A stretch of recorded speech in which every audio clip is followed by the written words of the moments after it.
الرحمن الرحیم۔ آپ سبھی ناظرین کو روہیل وائس چینل میں دل کی گہرائیوں سے خوش آمدید اور خلوص بھرا سلام۔ اللہ پاک سے دعا کرتا ہوں کہ اللہ پاک آپ کی تمام جائز خواہشات کو پورا فرمائے، وسیع رزق اور آپ پر اپنی رحمتوں کے سائے ہمیشہ برقرار رکھے، آمین۔ حجر اسود کی تاریخ۔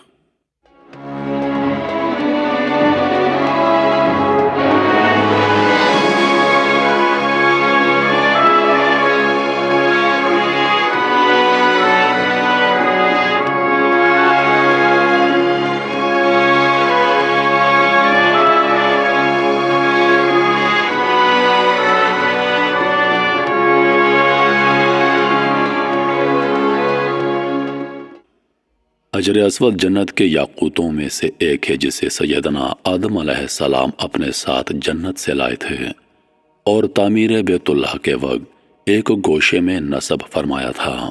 طوفان نوح علیہ السلام میں آدم علیہ السلام کا تعمیر کردہ بیت اللہ آسمانوں پر اٹھائے جاتے وقت اس متبرک پتھر کو شکم جبل ابی قیس میں امانت رکھ دیا گیا تھا۔ پھر تعمیر ابراہیمی کے وقت جبریل علیہ السلام نے اللہ تعالیٰ کے حکم سے سیدنا ابراہیم علیہ السلام کی خدمت عالیہ میں پیش کر دیا تھا۔ اس طرح اسے پھر اسی جگہ کی زینت بنا دیا گیا جہاں پہلے رونق افروز تھا۔ اس کے فضائل اور اوصاف میں حضور نبی کریم صلی اللہ علیہ وآلہ وسلم کے بہت سے ارشادات حدیث اور تاریخ کی کتابوں کی زینت بنے ہوئے ہیں، لیکن جنت کا یہ انمول موتی عالی مرتبت مقدس متبرک یاقوت گردش ایام کی ستم رانیوں سے محفوظ نہ رہ سکا۔ متعدد بار اسے ظالموں کے ہاتھوں تختہ مشق بننا پڑا، بارہا حوادثات کا شکار ہوا اور اس کے نازنین بدن پر کتنی ہی مرتبہ زخم آئے۔ 318 ہجری میں جب مکہ مکرمہ کرامتہ کے دستے تصرف میں آیا تو ابو طاہر سلیمان بن الحسن نے، جو کرامتہ کا سردار تھا، حرم محترم میں خون کی ہولی کھیلی۔ اس نے 8 ذی الحجہ 1318 ہجری کو اس قدر قتل و عام کیا گیا کہ حجاج کی لاشوں سے چاہے زمزم بھر گیا۔ شہر اور مضافات کے 30,000 بے قصور افراد کو موت کی نیند سلا دیا، جن میں 1700 حاجی اور 700 طواف کرنے والے بھی شہید ہو گئے۔ اس نے یہ سارا کھیل میزاب رحمت یعنی کعبہ شریف کا پردانہ جو سونے کا تھا اکھاڑنے، مقام ابراہیم اور حجر اسود چوری کرنے کی نامشکور جسارت کے لیے کھیلا تھا۔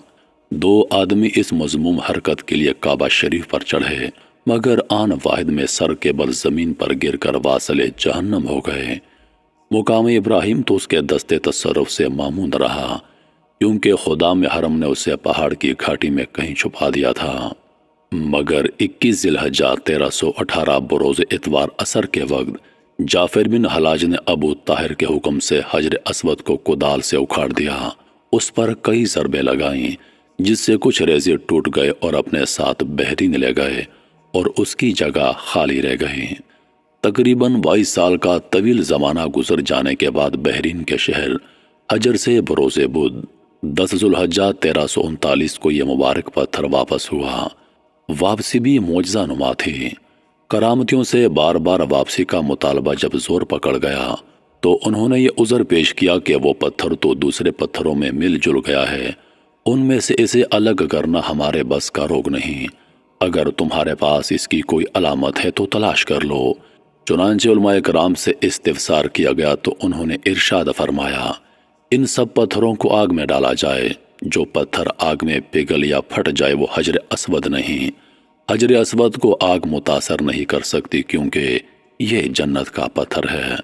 اس طرح اس مقدس پتھر کی برتری اور مقبولیت کا لوہا منوا کر اسے واپس لوٹایا گیا اور پھر سے کعبہ شریف کی زینت بنا دیا گیا۔ علامہ جلال الدین سیوطی رحمۃ اللہ علیہ نے لکھا ہے کہ یہ ظالم ابو طاہر چیچا کے عارضہ میں مبتلا ہوا، اس کا جسم پھٹ گیا اور نہایت ذلت کے ساتھ مرا۔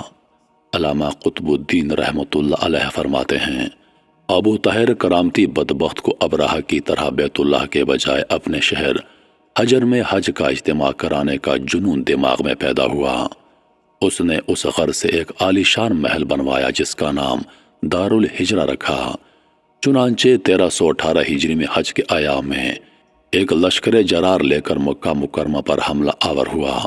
طواف کرنے والوں، نماز پڑھنے والوں اور احرام کی حالت میں حاجیوں پر دستے ستم دراز کیا۔ ہدیے کے حرم محترم کے اندر بھی بے دریغ قتل عام کیا گیا۔ شہر کے علاوہ گرد و نواح میں قتل عام کا بازار گرم کیا۔ 30,000 بے گناہ انسانوں کے خون سے اپنے ہاتھ رنگین کیے۔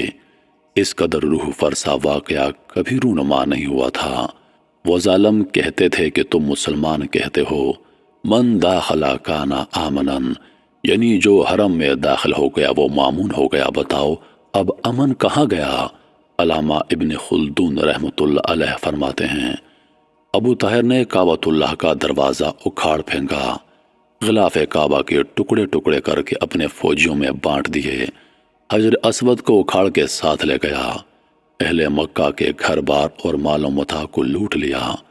اس نے روانگی کے وقت یہ اعلان کر دیا کہ آئندہ سے حج اس کے ہاں ہوا کرے گا۔ خلافت مستکفی کے عمران نے بہت کوشش کی کہ کسی طرح حجر اسود واپس آ جائے۔ انہوں نے 50,000 سرخ دینار کی پیشکش کی مگر کرامتی ٹس سے مس نہ ہوئے۔ وہ ابو طاہر اس خیال فاسد پر قائم تھا کہ یہ ناپاک جسارت اپنے امام عبید اللہ المہدی والی افریقہ کی خوشنودی کے لیے کر رہا ہے۔ لیکن جب منصور اسماعیل نے کیروان سے حجر اسود کی واپسی کا مطالبہ شدت سے کیا اور ادھر عبید اللہ المہدی نے بھی ابو طاہر کو سختی سے ڈانٹا کہ اگر حجر اسود واپس نہ کرو گے تو پھر جنگ کے لیے تیار ہو جاؤ، اس لیے مجبوراً 1339 ہجری میں واپس کرنا پڑا، جبکہ اس سے قبل خلافت مستکفی کی جانب سے 50,000 دینار کے عوض بھی واپسی کا مطالبہ مسترد کر دیا گیا تھا۔ طواف کی ابتدا حجر اسود کے سلام سے ہوتی ہے۔ یہ جنت کا پتھر ہے جس میں اللہ تعالیٰ نے انسانوں کے گناہ جذب کرنے کی عجیب تاثیر رکھی ہے۔ چنانچہ نبی کریم صلی اللہ علیہ وآلہ وسلم نے ارشاد فرمایا، جس وقت حجر اسود جنت سے اترا وہ دودھ سے زیادہ سفید تھا، پھر آدمیوں کے گناہوں نے اسے سیاہ کر دیا۔ ترمذی شریف کی ایک روایت میں ہے، حجر اسود اور مقام ابراہیم جنت کے یاقوتوں میں سے 2 یاقوت ہیں، اگر اللہ تعالیٰ ان کی روشنی کو ختم نہ فرماتے تو یہ پوری زمین و آسمان کو روشن کر دیتے۔ نیز یہ بھی مروی ہے کہ حجر اسود قیامت کے دن اپنے بوسہ لینے والوں اور استلام کرنے والوں کے حق میں سفارش کرے گا، اور اس دن اللہ تعالیٰ اس کو زبان اور ہونٹ عطا فرمائیں گے۔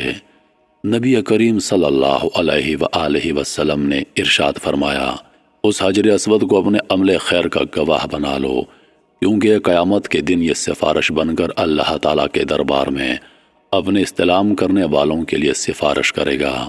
اس کی ایک زبان اور 2 ہونٹ ہوں گے۔ پیغمبر علیہ السلام سے حجر اسود کا بوسہ دیتے وقت رکعت اور وزاری بھی ثابت ہے۔ نیز آپ علیہ السلام نے اس کی تقبیل اور استلام کو گویا کہ اللہ تعالیٰ سے مصافحہ کرنا قرار دیا ہے۔ حضور علیہ السلام کا ارشاد پاک ہے، جو شخص حجر اسود کو ہاتھ لگائے گویا وہ اللہ تعالیٰ سے مصافحہ کر رہا ہے۔ دوستو یہ تھی حجر اسود کی سٹوری، کس طرح سے ابو طاہر نامی ایک شخص نے اسے حجر اسود مبارک کو اٹھا لیا تھا، چوری کر لیا تھا، اور کس طرح سے معجزانہ طور پر اسے آگ میں رکھا گیا باقی پتھروں کے ساتھ اور اس کی پہچان ہو سکی، اور علماء کرام نے یہ اسٹریٹجی بتائی، یہ طریقہ بتایا کہ حجر اسود کو پہچاننے کا یہ طریقہ ہے۔ تو دوستو حجر اسود حضور علیہ السلام نے فرمایا کہ حجر اسود کو ہاتھ لگانا ایسا ہے جیسے اللہ کے ساتھ مصافحہ کرنا، سلام لینا۔ تو کمال کا یہ مبارک پتھر ہے جو حضرت آدم علیہ السلام زمین پر لے کے آئے اور انہوں نے کعبہ کی تعمیر کی، تب حجر اسود کو وہاں پہ نصب کیا۔ تو دوستو یہ تھی کمپلیٹ سٹوری حجر اسود کی، امید ہے آپ کو اچھی لگی ہوگی اور کافی انفارمیٹیو ویڈیو تھی۔ ملتے ہیں نیکسٹ ویڈیو میں، تب تک کے لیے اللہ حافظ۔